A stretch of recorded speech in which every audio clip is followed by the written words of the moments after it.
স্বাগত NOS 71 সংবাদ বিশ্লেষণে, সাথে আছে আমি শামিমা দোলা।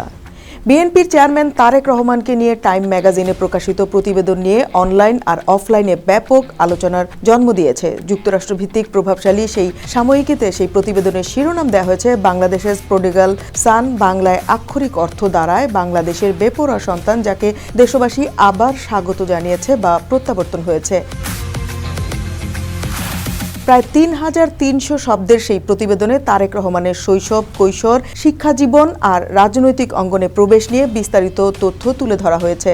১৭ বছরের নির্বাসিত জীবন, প্রত্যাবর্তন, আসন্ন নির্বাচনে তার এবং তার দলের অংশগ্রহণ, পরিকল্পনা, চ্যালেঞ্জ আর প্রতিশ্রুতির পাশাপাশি নেতিবাচক তথ্যগুলো উঠে এসেছে।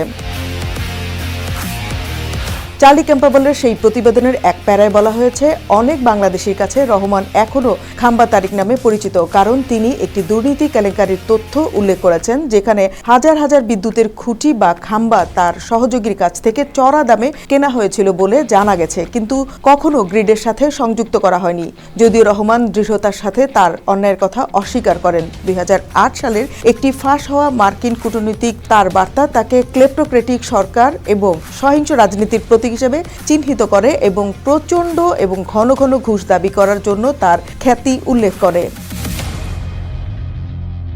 আবার আরেক জায়গায় বলা হয়েছে, তিনি ঢাকায় জন্মগ্রহণ করেন, যেখানে তিনি ১৯৮০ এর দশকের মাঝামাঝি সময়ে ঢাকা বিশ্ববিদ্যালয়ে ভর্তি হওয়ার আগে বিমান বাহিনীর একটি স্কুলে পড়াশোনা করেছিলেন। তবে তিনি ঢাকা বিশ্ববিদ্যালয়ে আন্তর্জাতিক সম্পর্কে ডিগ্রি সম্পন্ন করতে ব্যর্থ হন, দ্বিতীয় বর্ষেই ঝরে পড়েন। পরবর্তীতে তিনি ব্যবসায় প্রবেশ করেন এবং ১৯৯০ এর দশকে আনুষ্ঠানিকভাবে রাজনীতিতে প্রবেশ করেন।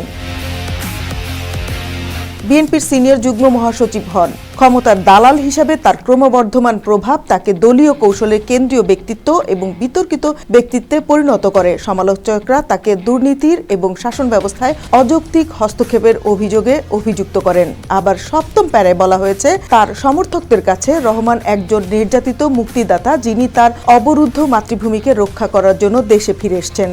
আর নিন্দুকদের কাছে তিনি একজন কালো রাজপুত্র, একজন হিংস্র এবং যোগ্যতা সম্পন্ন বিশ্ববিদ্যালয় থেকে ঝরে পড়া ব্যক্তি, যার নেতৃত্বের একমাত্র যোগ্যতা জন্মগত দুর্ঘটনা। রহমান জোর দিয়ে বলেন যে তিনি তার বিধ্বস্ত জাতিকে সুস্থ ধারায় ফেরানোর জন্য সঠিক ব্যক্তি। তিনি বলেন, এটা এই কারণে নয় যে আমি আমার বাবা মায়ের সন্তান, আমার দলের সমর্থকরাই আজ আমাকে এখানে নিয়ে আসার কারণ। আজ পর্যন্তই। নতুন কোনো সংবাদ নিয়ে ফিরব সংবাদ বিশ্লেষণে, সাথেই থাকবেন।